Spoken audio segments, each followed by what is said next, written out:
Hello, everyone, and welcome to another week of Dungeons and Dragons. I am your humble DM, and these are our players. And the party continues to make their way through the Dread Nine, the plains of Bator, through the depths of the hells themselves.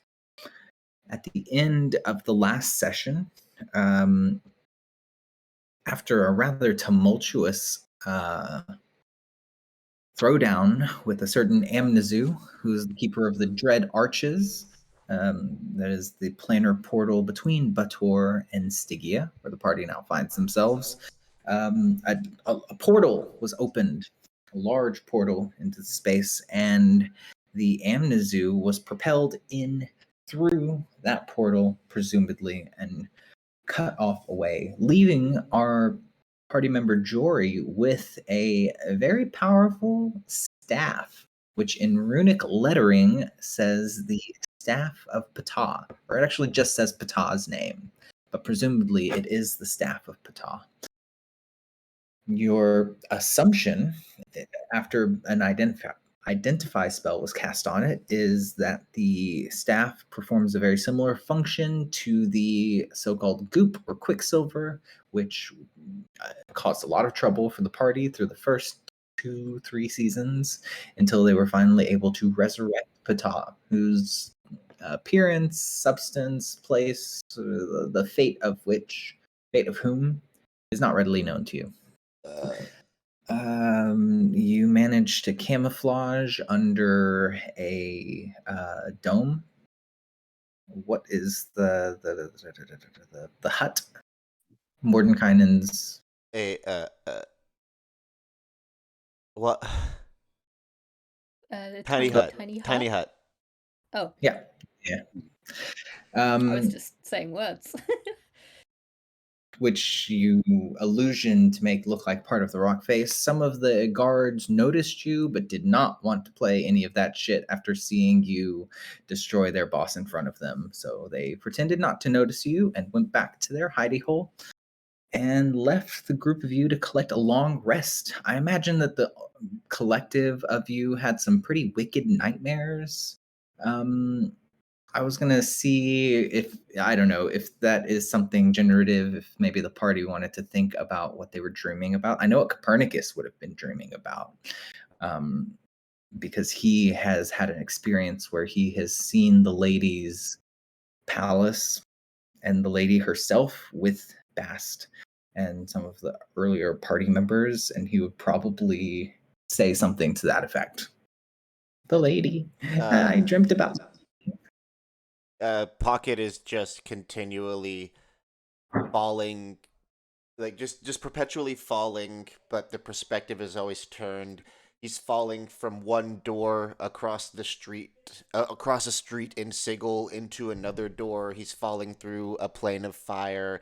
He bursts out a window and through an archway back in Sigil, and now he's in hell, and he's just falling from place to place. But every time he's in Sigil, he zips past the door to his dorm or the bakery or something, and he can't quite get his hand on it. Pocket essentially lives in a hostel, like a youth hostel. Right. Ruzo's having a nightmare about Pocket's fan fictions and the various relationships within that. And everything just gets worse and worse until a room just fills up with what kind of looks like quicksilver, and she's drowning in the quicksilver. And then everything just goes to black. Before the flooding starts, you see Niles making out with Blake Sunny, and you're like, no. No. No, everything just gets progressively worse.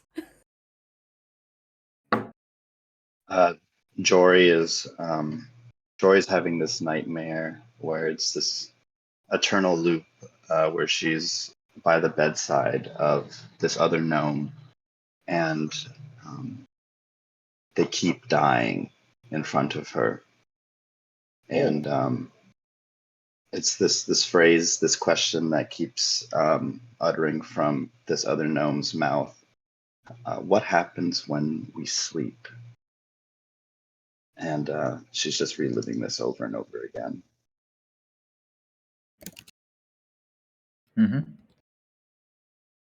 I wake up.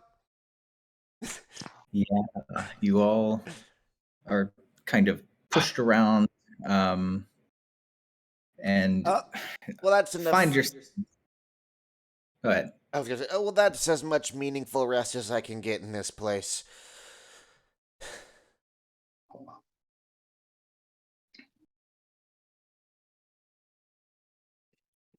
Wake up, grab your shoes, At least, put on a little at makeup. least you're improved. Sorry, what was that? I said, at least you're, yeah, you've managed to heal successfully.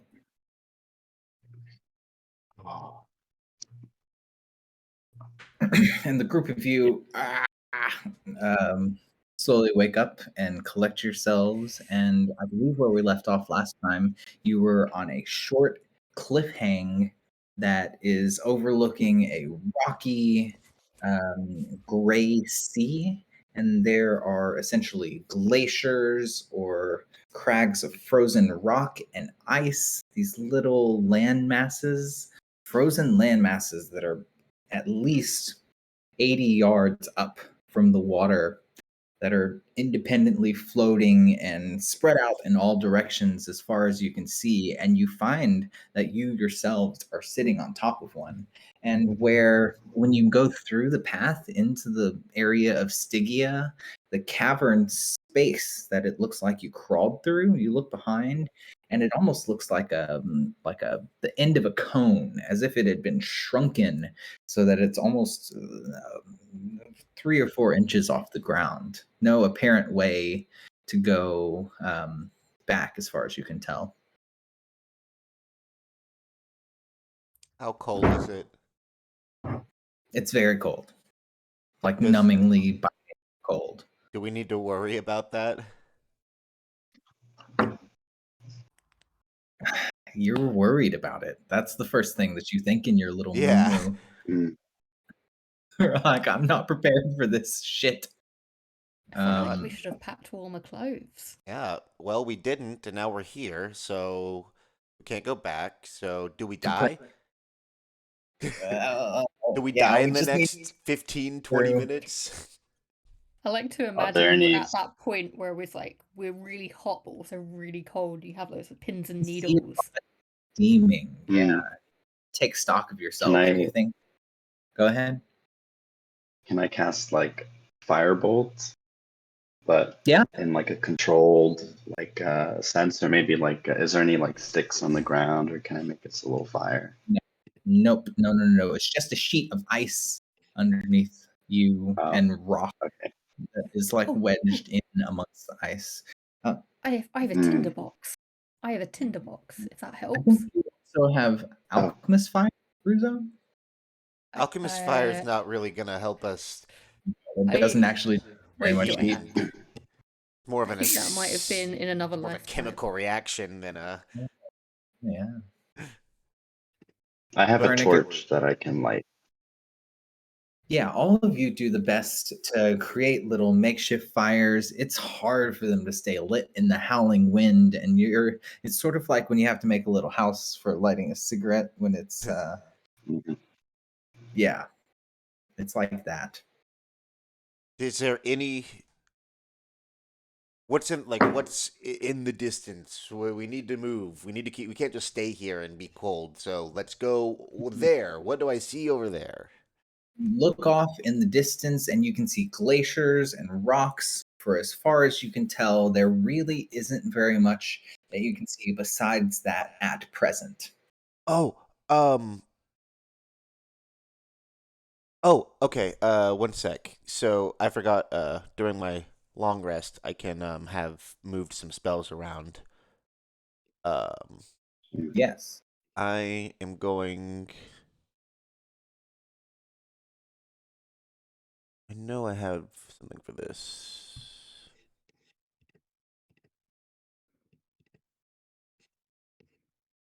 Hmm. Thought I did.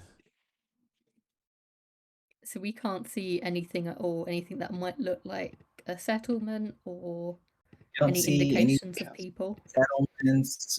Make a. You can make a perception check. Um,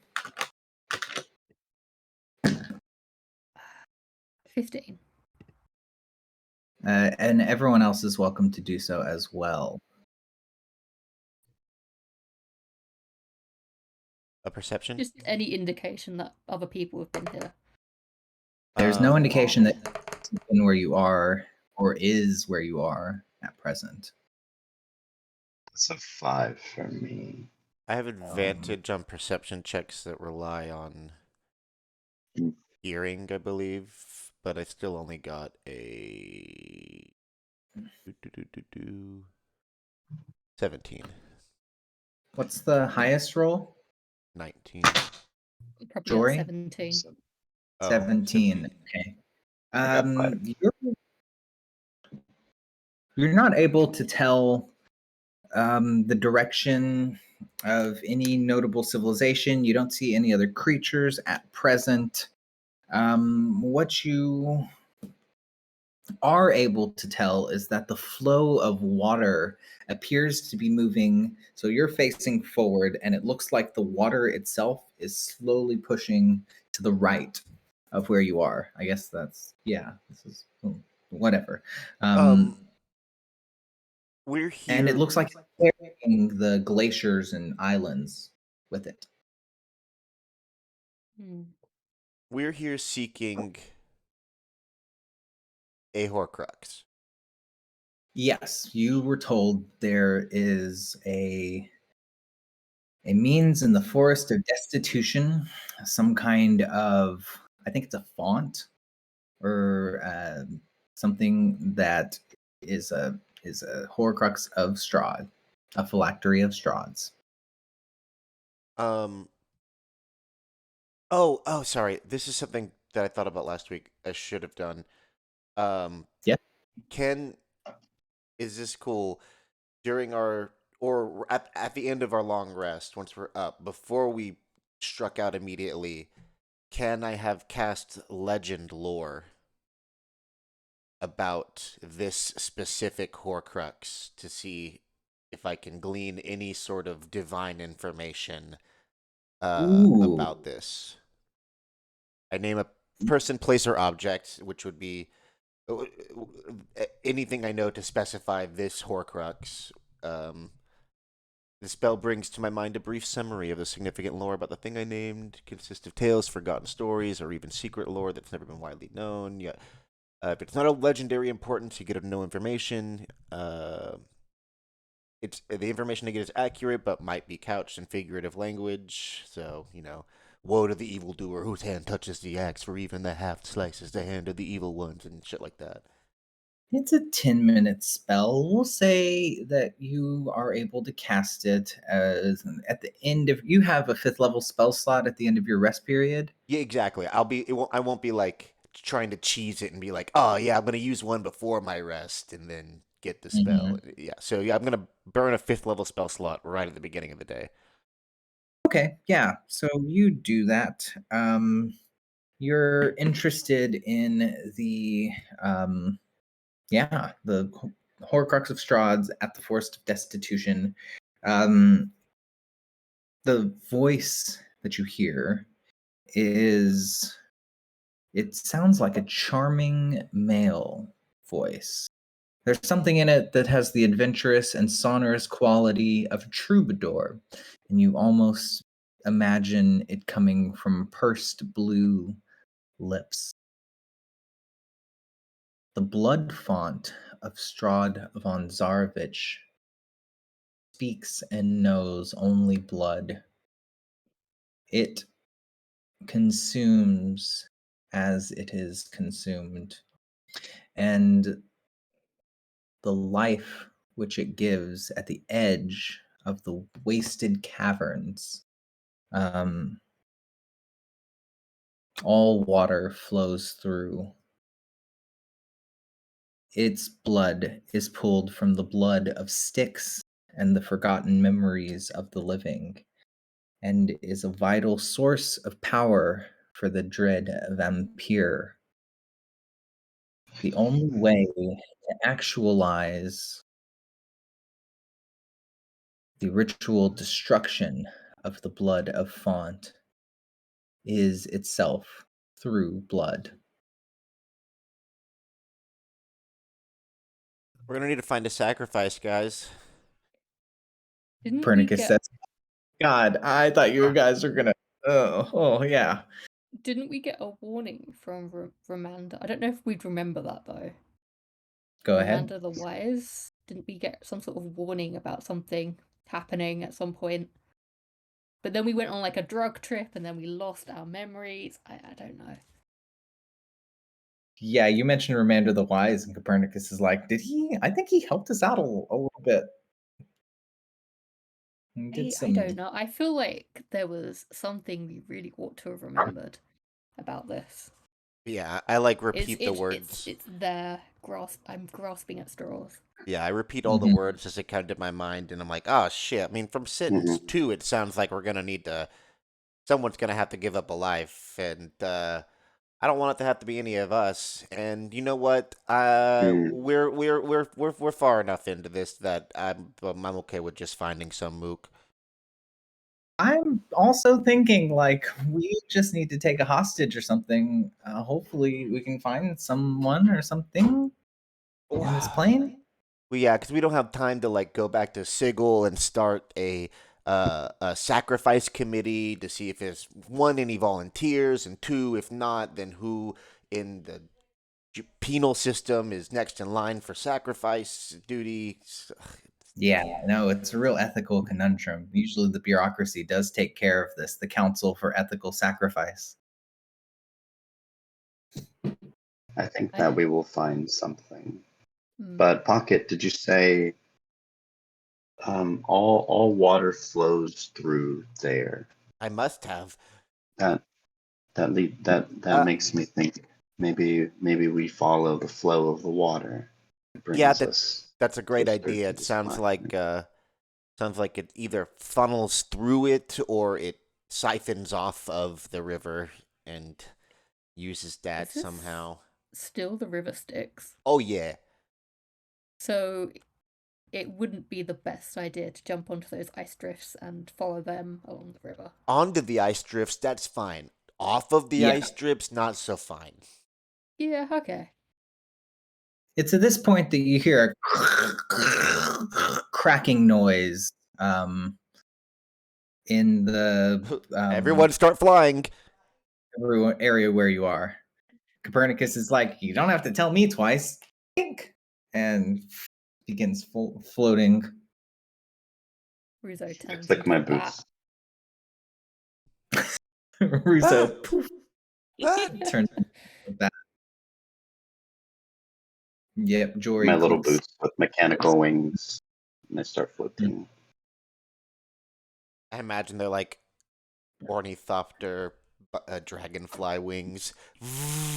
Yeah, they're cute little steampunkish little creations.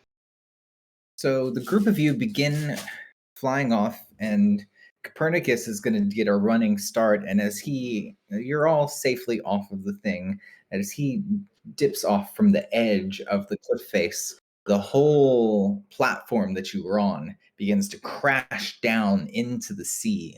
And I'd like for everyone to make a perception check to see if you notice anything else of note. Oh, we got ourselves a regular old platforming level. Mhm. Ooh. That's 28. If it has to do with yeah, that's 28. That's a 5 for Jory. Russo got 15, but I also got a natural 1. I think it added 10 because I have proficiency. I don't know. But I still got a natural 1. Right. So, Pocket, with your amazing roll, even with the creature's natural 20, you aren't able to fully see, but you notice a couple of things. They're at the edge of this cliff, ice cliff that is falling itself. There appears to be some kind of creature on it. It looks as if they are themselves made out of ice, or that their body is primarily ice. And you see that one at the edge of this fall and plummet into the water, presumably at the bottom of this large cliff thing. You also notice that there is at least one of these creatures scurrying about that has not fallen in the water. And you think that there may be more than one. Your intuition tells you that there is more than one, but they kind of go in and out of your field. It looks unnatural, the type of movement that you see coming from the ice. But because the creatures themselves are made of ice, their camouflage is very good, even with your high roll. I'm going to cast tongues on myself so I'll be able to understand any spoken language. Mm-hmm. And then I'm going to raise my hands up in spirit ball style and say, "All right, you little ice fuckers, you best stop and start talking to us or I'm going to melt all of you."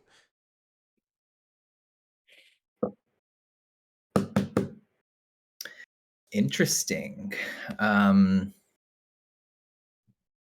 So I should get a picture of this. So from the sides, you can see actually they come up and make themselves known. These creatures, which they look like insects. Their stomach is more like a thorax. Their Quavits. heads, they don't look like quavits. You are welcome to make an Arcana check or a history. They are about 12 feet tall, geese. They've got long tails and spears that they carry in their hands, and they kind of come up onto the sides with a creeping bodily motion as they crawl up to the part of the rock that hasn't fallen. And you hear one of them say in Infernal, I guess the question falls to you. What's it going to be? Will you go willingly to see the Lord Levistus? Be our hostages? Lord Levistus. Do we know the Lord Levistus, y'all? He's the ruler of this level. He's perpetually trapped in ice and can only exert his will through his minions and influence of his warlocks throughout the plane. No, I don't think we're gonna go see your big guy Levistus. I think we're gonna melt you like I says we were gonna. Roll initiative. Of this phylactery. Okay. Let's see. Jory got 14. 11. 25. In the chat.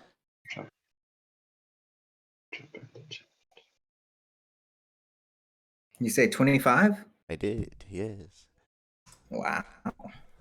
Love those bonuses. That Incredible.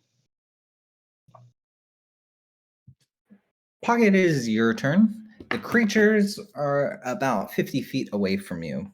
Boom, boom, Two boom. tall, buggy creatures, 12-foot, devilish countenance.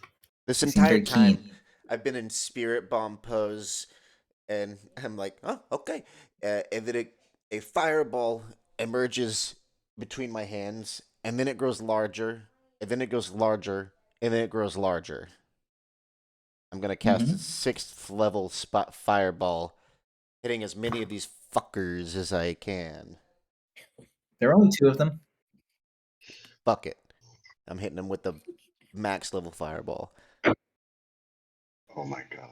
They need to make dex saving throws versus 18.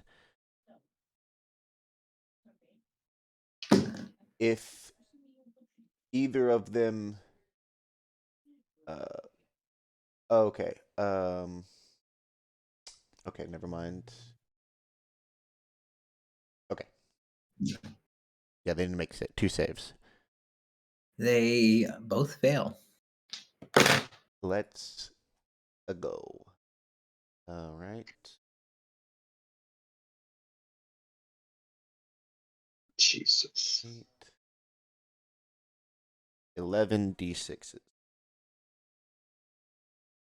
3, 4, 5, 6, 7, 8, 9, 10, 11.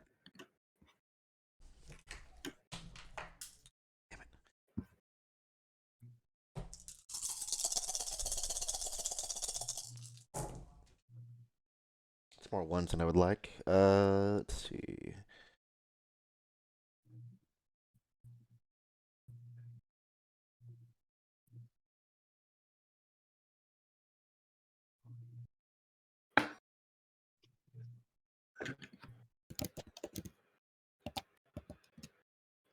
$37. 37 Wow. Okay. fire damage, if it matters.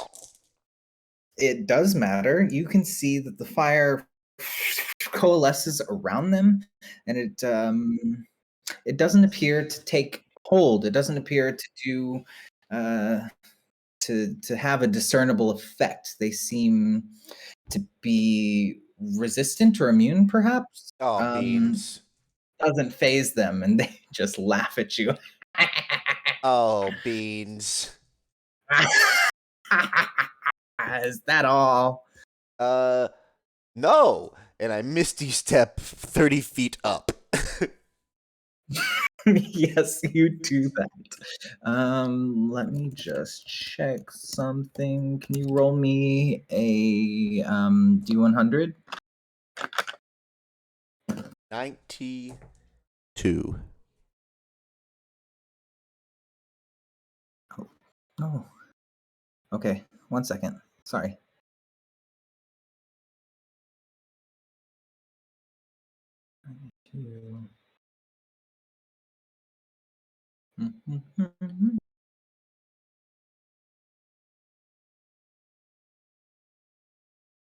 You can see lightning flash in the sky when you pop out of your a misty step. It starts hailing Oh, beans. massive snowballs that are at least twice your size pocket begin falling down from the sky around all of you. Would you be able to make a dexterity saving throw? So you whip out of the way in the air. All of us? Just pocket for now. I do poorly, but I'm going to chronal shift to try again Yep, And- that's fine. and do better. 15. What's your roll? 15. So you barely, Yeah. you can feel Okay. the thing next to you, and with the ability of your chronal shift, you essentially poof out of the way and teleport again, and you're able to dodge this. But the hailstorm continues to increase in intensity, and you can see lightning begin to strike out on the distance, and the flow of water underneath the group of you becomes more and more intense as the flows of glacial rock and ice continue. And the Gelagon are going to attempt to cast a spell. They are going to try to cast a wall of ice through a couple of the characters. I'm going to say Copernicus and Ruzo, who are probably close to each other. They're basically going to try and impale you with this wall of ice. Let me see. So they place it above you or in your space. When the wall appears, each creature in its space is pushed out of it by the shortest route. I need you to make a dexterity saving throw, Russo. And Copernicus is going to do this. I'm in my bat form, if that means anything to this situation. I think you have bat. Then? Yeah, Hmm? like, do you have the statistics of a bat? I don't know. How do you I turn believe into a you. bat? Okay. Yeah. What is this ability again? Is this something that Derek gave you, or is This is something I've had like since very early on, it's just like a polymorph, and I can do it once a day, and I can just turn into a bat. Mm. But Gotcha. My- aside from that, I don't know. How that typically works is you have the bat stats, and if you soak enough damage, which is probably like 1, then you turn back Yeah. into your original form without having, Okay. But and then the rest of the damage you- carries over. You take the roll with the bat stats, though. Okay. A bat has 1 health and a 12 armor class, and its dex is +2. Yeah. So Copernicus fails, and he is in this wall of ice. And it looks like he's just beginning to fall. Oh, Like, can I use my reaction and cast Featherfall? Are we high up? I assume we're like pretty high. you're not terribly high up, but we'll deal with that just 1 second. We need to know what happens with Ruzo first. So Gotcha. normally my dex saving throw it's +8, but it'd be +2 this time, wouldn't it? Yeah, because you're less agile as a bat. Oh, Yep. That's 5 then. So you are also caught up in this ice, and there's some damage that the two of you take. Let me just see how much. 10d6. I'm going to use a dice roller. Oh my god. Tendies. This is not the way I like to hear the word tendy.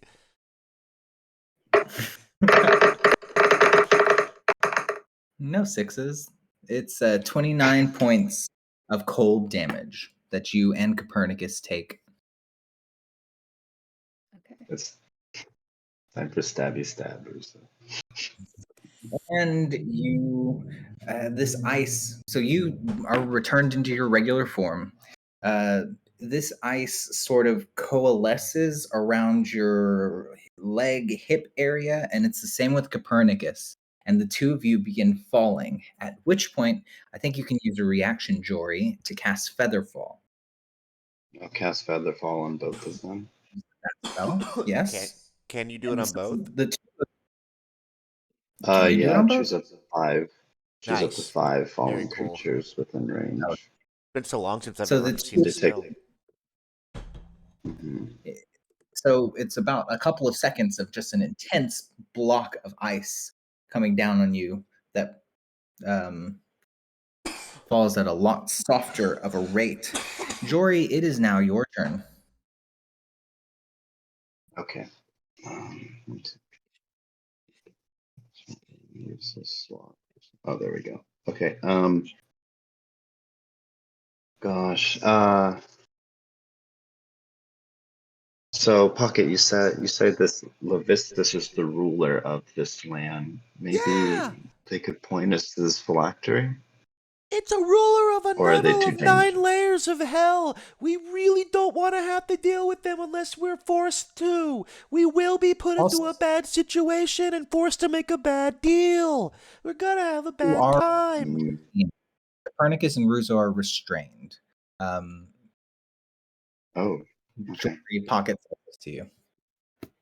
Yeah, we're gonna have a The bad restrained, time. are they like Sorry. restrained in ice? Yeah. Oh goodness. Okay. I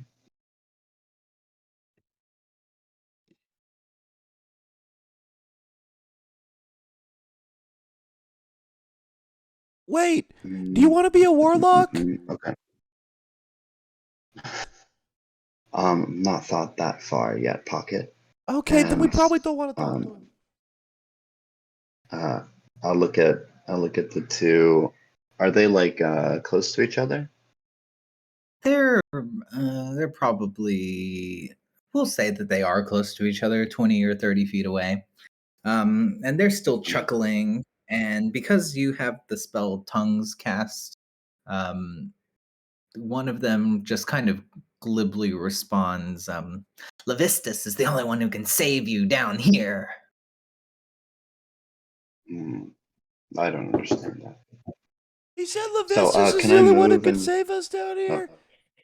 Yeah, they're speaking in Infernal. I'm just yelling what they're saying back. Pocket is obviously panicked right now because he was so confident Mhm. that I'm in an ice place. I'm gonna wreck this shit, and immediately getting his highest, most strongest thing he could possibly do get shat on. He's kind of freaking out. It appears to have had no effect. Okay, we'll see about that. And I will. Can I move in such a way so that they're in a line from me? And I'm gonna If it's only cast. 2 points, it should be very easy. Yeah, From where you are and where they are, we can. What do you want to cast? I want to cast Tasha's Caustic Brew in a line. I'm going to look it up. This would be the benefit of playing on a grid. Yeah, that's We're also true. in the air. We're in the air, so probably I would have to fly down some to get. So it emanates from you 30 feet. From where you are, 40 feet. Let's just say, for the sake of simplicity, that yes, you can perform this spell in the way that you intend. Okay. So yeah, I'll move in such a way where they can be 30 feet from me, and I'll cast the spell at. And it's a deck. Yes, a dex throw, a dex save. I'll cast it at second level, and Rolls a do 15, save. a 26. Okay, 26 passes. I believe 15 doesn't pass. Yeah, my spell save is 18. Okay, So one of them so is covered in acid. that's 7. 7 plus 6, I believe. 13 damage to one, and then half to the other.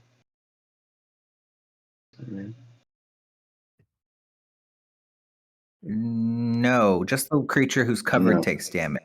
And it is Okay. 4d4. So that's 13. Yeah, just Yeah. the one. And you can hear the sizzling on their skin. They seem to be pretty resolute despite this. Mhm.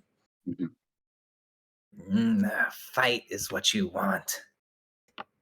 Go the way of your friends. Continue to fall. In the air. Is that your turn? It is my turn. Jory, it is now your turn. What is this turn? You and Copernicus are suspended in ice, falling together upside down. Your fall has been slowed, which is good. On the other hand, it doesn't seem like there is a safe place for you to fall with a wall of ice on top of you. Okay.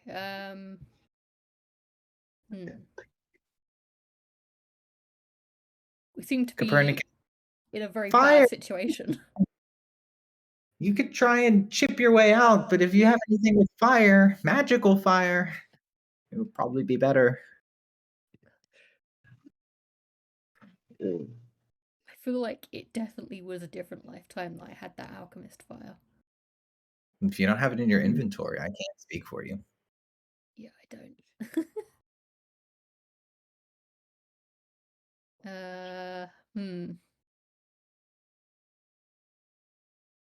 I'm gonna try and witch bolt our way out, I guess. But if you have anything that you can use in the meantime, I've got oil and a tinderbox. oh, And Caprica some says I. hempen rope. They'll use a reaction to throw you a bottle of alchemist fire, and say, try and use that with a weapon. Okay.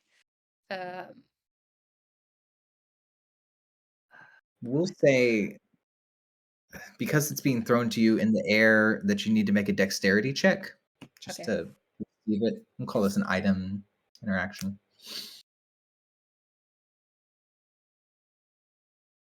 15. 15 is enough. You're able to grab it. I'm gonna use my non-magical dagger and try and, I don't know, chip away at the ice with that, I guess. And the alchemist. I need to use the alchemist fire with a weapon. Yeah, Copernicus does tell you to try and use a magical weapon if possible. Oh, I have the Batorian longsword. I think that's magical. It is. It yeah, is. the moon Moonblade I also- is, and the swords. Actually, yeah, I may use the moonbeam dagger. It's probably easier for you to access your moonbeam dagger. Okay. So what do I need to do to actually do this? Do I just use the moonbeam dagger as I normally would? Let's see. Yeah, roll to hit and add 2d6. Well, just roll to hit first.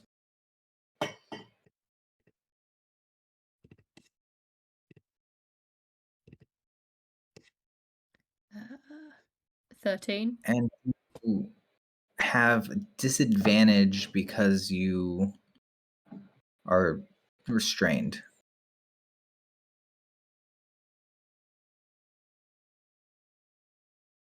So what does that mean? Do I Roll go again, with if it's lower. okay. It was higher. That's 20. Okay, so we'll say that you're just able to. It's almost as if the alchemist fire is giving you some kind of advantage, where you start pouring the chemical liquid mixture into the fire and chipping away at it. It roll whatever damage you get from the moonbeam dagger and add 2d6 to it.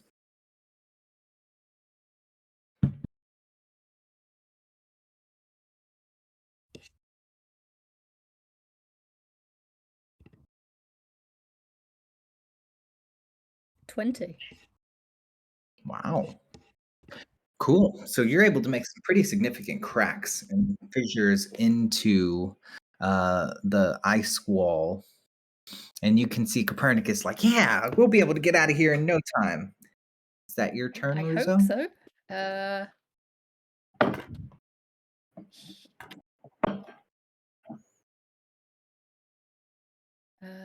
I don't know if there's anything else I can do if I can attack the ice again. I think that's probably my turn. Okay, at the end of your turn, I need you to make a Constitution saving throw.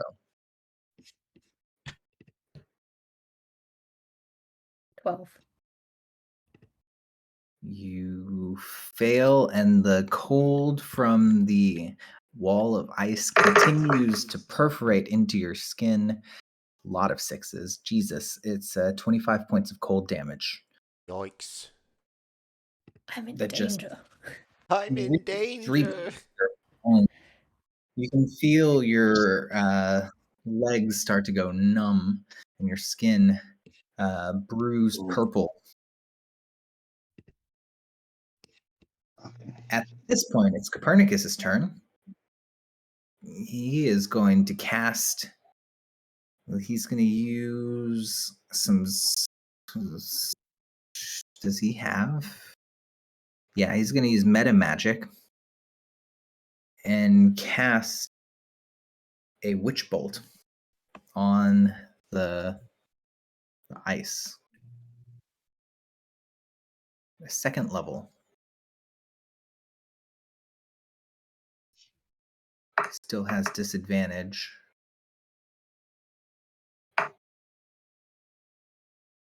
Wow. So you can see Copernicus begin to cast electricity from his fingers without saying anything. Yeah, but it doesn't look like the heat is beginning to emanate from the witch bolt and go into the ice, but it hasn't quite broken through yet.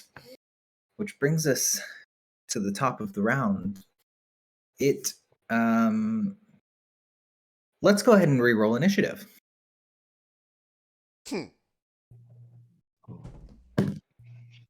7.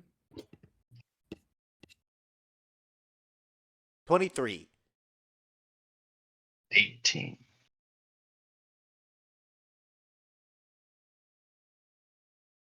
Today isn't my lucky day. No, it Oh, isn't, is got it? you. Got you. So, right pocket, we got them. We can save them. This is kind of dangerous. 8 for Ruzo. 7. Although it makes a lot of difference. And what did Jory get? 18? 18.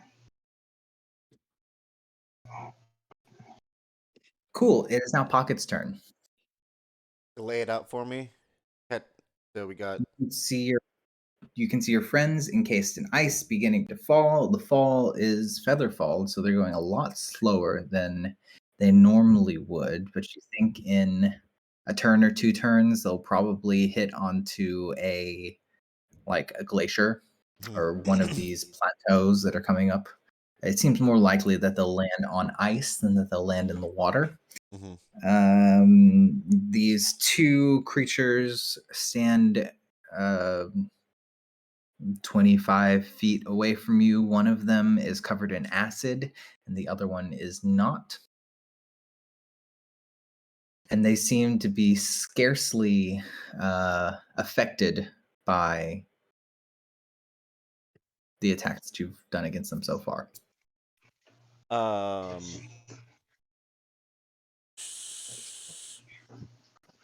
I'm going to cast Levitate on Ruzo and her block. Mm-hmm. You do that. Ruzo, are you willing to let this spell affect you? I am more than willing. So you stop falling, and the weight of this, because of the Featherfall spell, we'll say is compounded, and it's really easy for you to just hold it in the air. The block stops falling at this point. I can even move it 20 feet up. Yeah, you do if you choose. If it helps. You're not sure if it helps. I will move it up if it helps her be.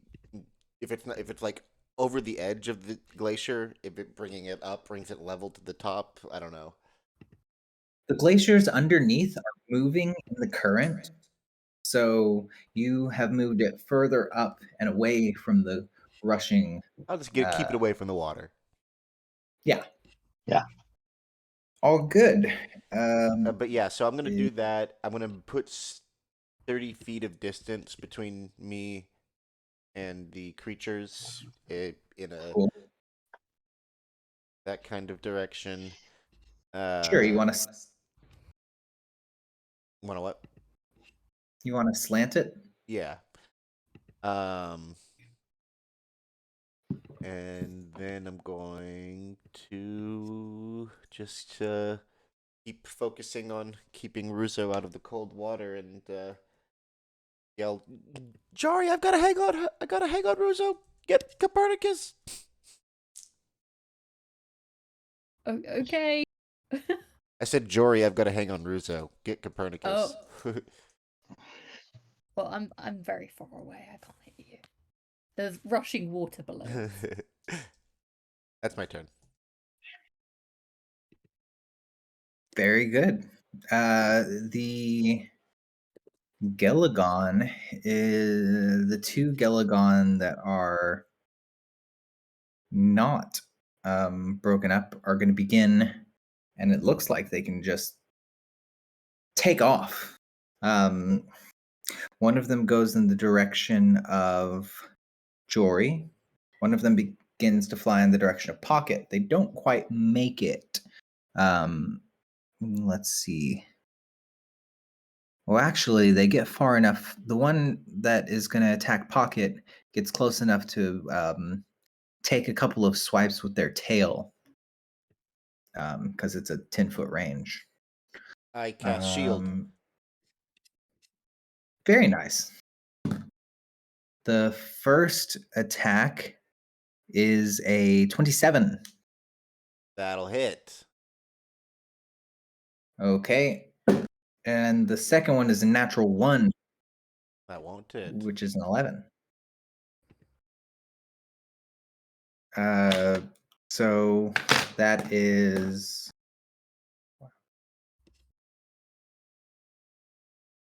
Please don't hit me. Please don't hit me. 14 Please don't. 14 points of bludgeoning and 11 points of cold for 25 points of damage in total.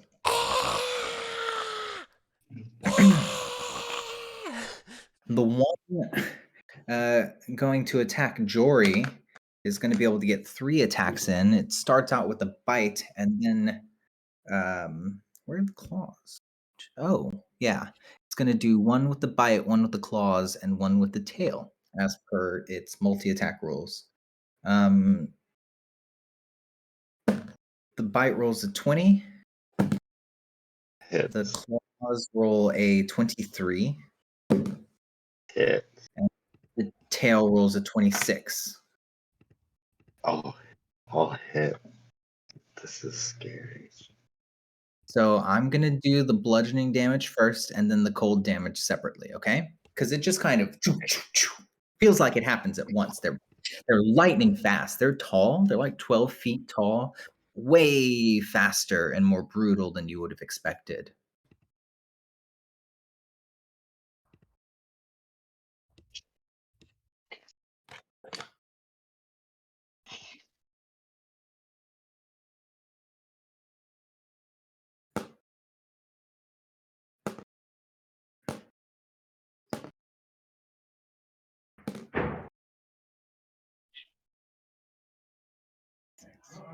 Angels come. 31 points of bludgeoning damage. Oh my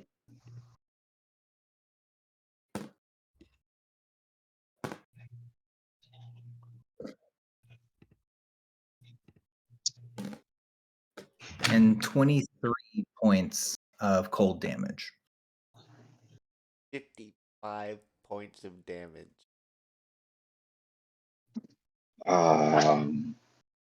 Is Jory still up? Oh yeah, we're still up. I'm pretty hurt. I see Jory's a little bloodied, Oh yeah, full so of is holes. Pocket. The creature actually speaks in common. You will go willingly or otherwise.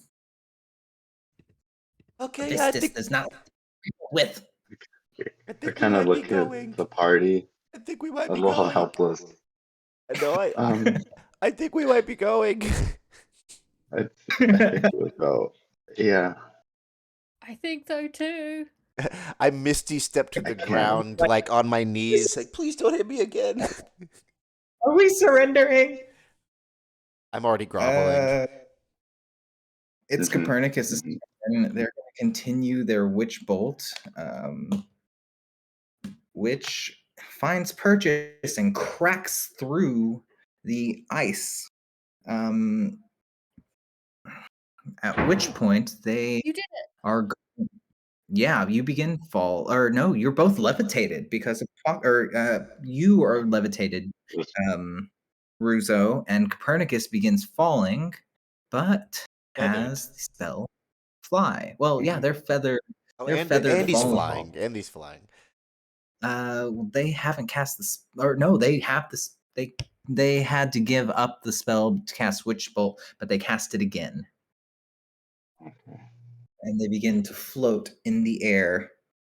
They're like, "Hey, it's Oh, cool. I think we're just gonna have to follow you guys." Oh fuck, this is really bad. I imagine Joel, the one that's the one that was talking to me is being burned by acid as well. So they take 2d4 acid damage. yes, they do take 2d4 acid damage at the start of their turn.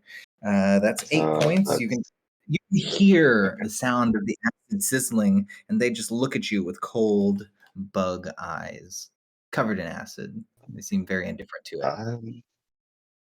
I apologize, and I'll just kind of try to wipe some of it off of them. It's an action. The acid. That's yes.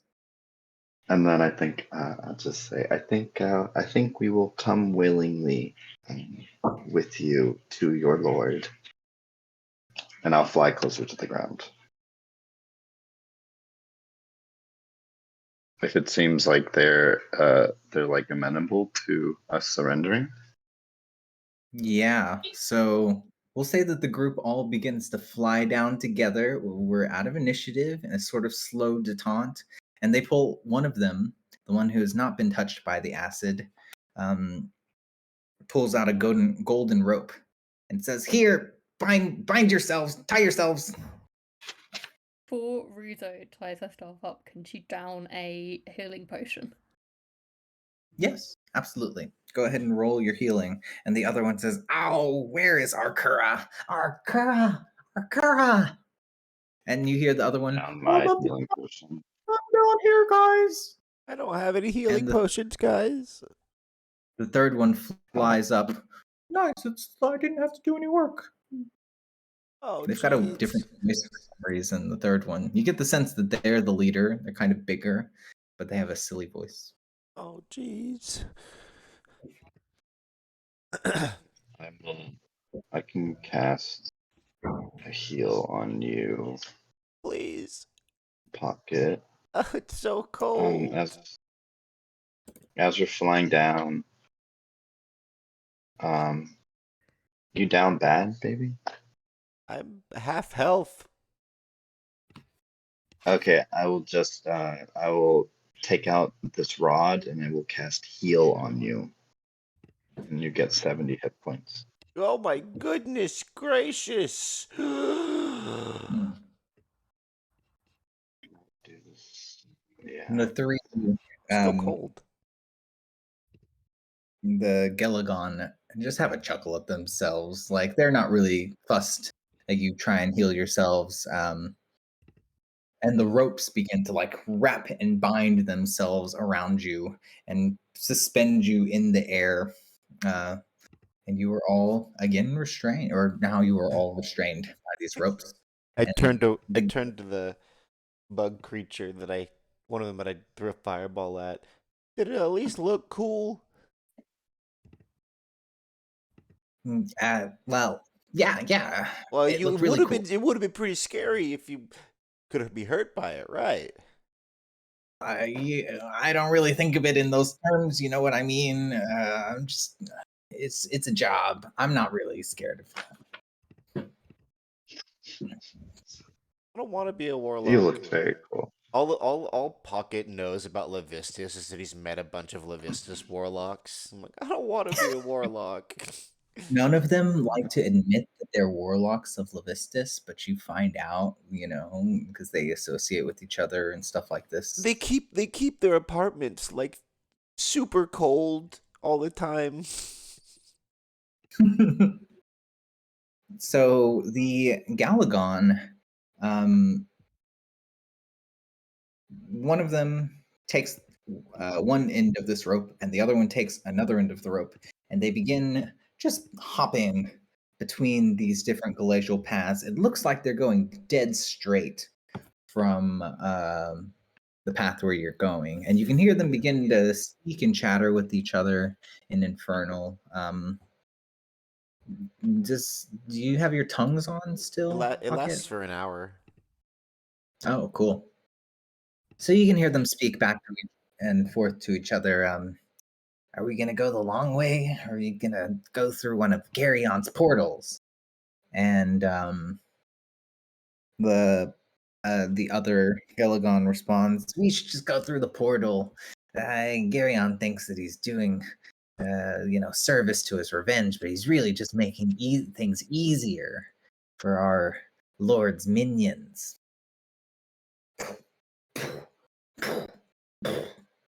Continue to take you. The act itself of just being thrown, it's physically pretty exhausting, the whole process. Your body parts start to go numb at the points where the ropes are, and eventually you can hear in the distance a creature's howling wretched roar, and far off, you can see something that is flying around, essentially. It is a dreadful looking creature with the body of a snake and a scorpion tail, and it looks like some kind of vampire lord gone terribly awry. This creature,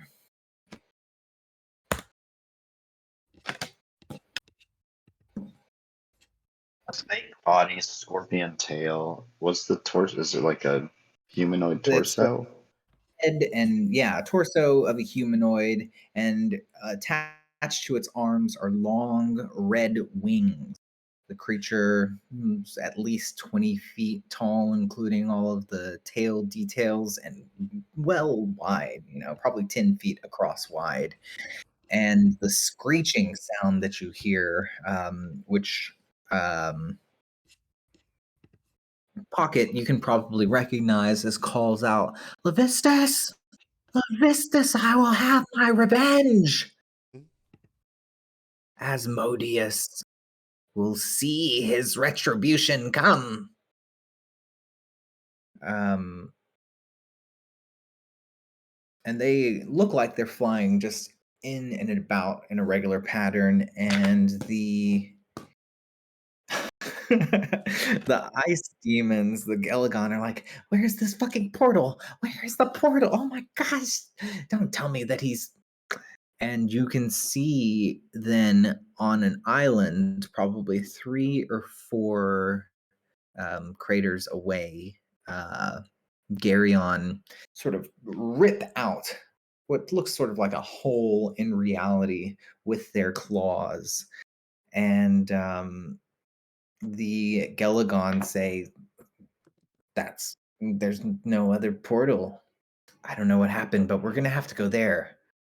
I need everyone to hold on, which is funny because you're all bound. And they begin flying, jumping, and trying to stealthily make their way along the sides of these glaciers and out of view of this creature.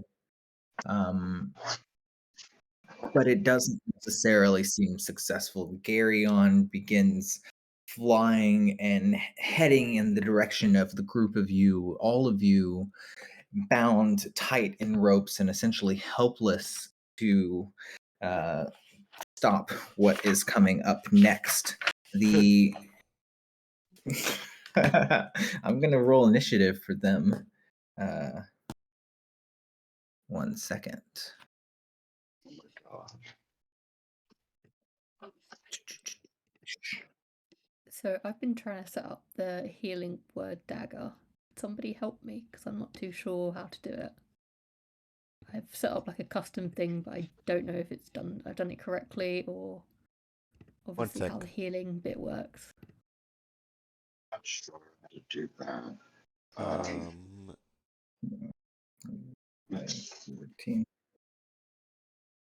Yeah. So you Gary, real go quick, ahead. If you want to roll it on your sheet, you just hit the +9, and then the damage as normal. And then you'll just have to search the spell Moonbeam, and then No, the healing word. oh, the healing dagger. Yeah, healing word. Yeah. I would say Oh, yeah. just pull up the spell healing word. Just cast it and mark. It's a lot of You have work 12 charges. to like try and get the custom items working. Mhm. Yeah. Oh, but Derek, this is a point of order. Last time we talked about, so my ability, I can imbue a first or second level spell into the item. And so I asked if I could imbue a second level healing word instead of a Yes. first level. Can do that? Yeah. Okay. Yep. So that's 2d4 plus. Would it be plus my spellcasting modifier then? Or I believe. Oh yes.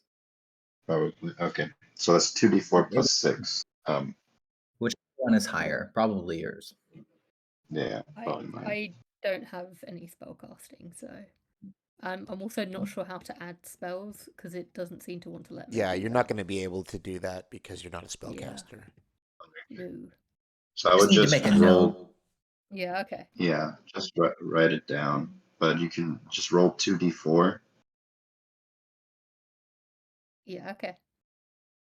and then if you roll 2d4, then add 6 to that, and then that'll be how much you can heal Okay. on each cast. Do I need like anything to hit, or does it just hit somebody? I guess, No, or can I? for healing word is just like a verbal component, I You believe. just speak, and if they're Yeah. within range, Yeah. is Yeah, how the just spell cast that works. spell. Okay. Cool. All right. I've written that Mhm. down. Thank you. It's not like Yeah. you do a dagger and then by No. proxy. Mhm. So the Yelagon are going to try and take you low off to the side. There are two of them that are carrying it, and then the leader one is kind of flying independently ahead of the group of you flying point. And as a lair action, the creature who is flying in your direction can cause a blast of cold to burst from the ground. So, from the glacier, it's almost as if just a mass ice sheet is expanded or suddenly coalesces in the air where the two Gelagon and the party are. And I need everyone to make a constitution saving throw. Because you're restrained, it shouldn't matter. You should attack rolls We against should the just. creature. Attack roll. You can roll a Constitution I fail. saving throw. I fail. Copernicus rolls a natural 1. Oh, Oh no. I roll a 3. Oh I no. feel a lot Okay, better about my Constitution. 13, but still not great. Okay, I got a 20, and what did Copernicus roll? A natural 1. Natural 1. It's a Oh, 3. Jesus. uh, What did Pocket roll? the same. I got like a Oh, jeez. 3. Okay, You're not Aruzo, you got like, 13. Yeah. but you I'll all use fail. Flash of Genius. We all do? You all Okay, fail. I won't use my Um, Flash of Genius. Well, can I use it on myself? I'll use Flash of Genius on myself to get a does it give, 26 instead of 20. yeah, What was that? you can do that. You pass.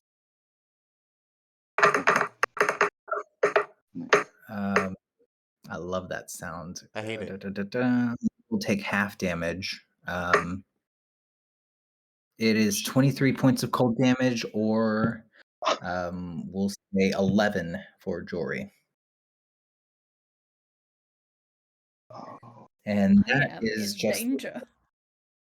that is the lair action before they've actually done anything yet. They are going to use their action to fly into the leader. They're going to attempt to sort of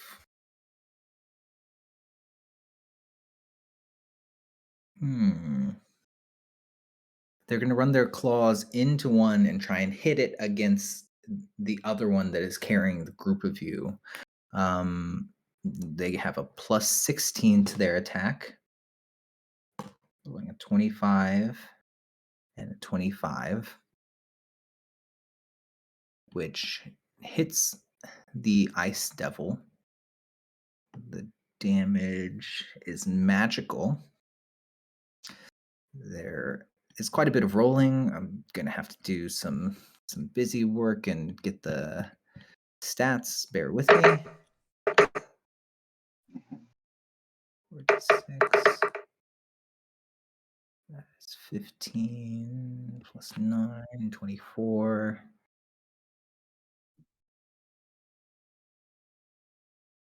5.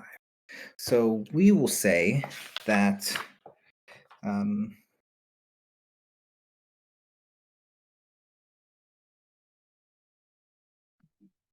the creature, this monster, is successful in its attempt to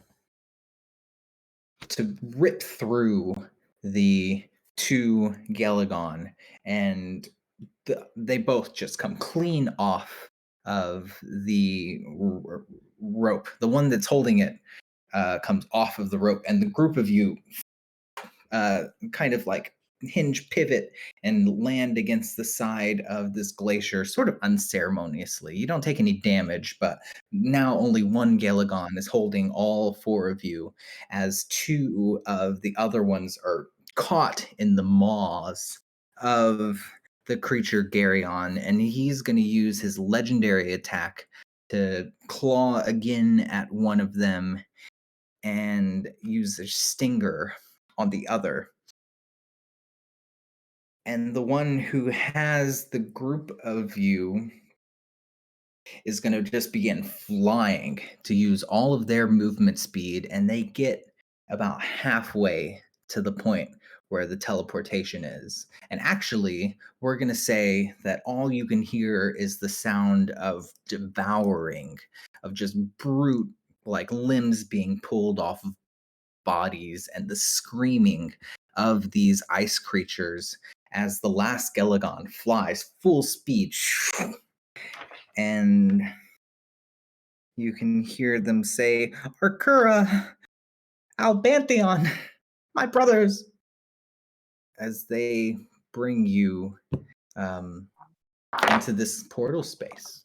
And as you get closer and closer, they reach into a pouch in their pocket, and they have a little ice crystal they have, and they draw some runes into the ground. And when you're looking into the portal space that you kind of originally see, it shows you whoever it is that you want to be in the multiverse. So for Copernicus, it's probably the Grim Journeyman that he sees shining in the portal light space. What does Pocket see? Where does Pocket want to be right now? The bakery. You see, the pastry shop, Paltry's Pastries. Ruzo, you probably see your uncle's compound, your Yeah. home room. I imagine it's like a very like nighttime in like a garden area, like a secluded garden. I can see. How about Jory? I think Joy sees that bedside from her dream earlier. Yeah, I was thinking that would be the case. Mhm. And the Galleon, who says in common that their name is Astayan, just kind of they still have the group of you by this enchanted rope, which, by the way, prevents you from casting spells or making attacks. And they just keep kind of absent-mindedly pulling the group of you, probably going too strong, and the group is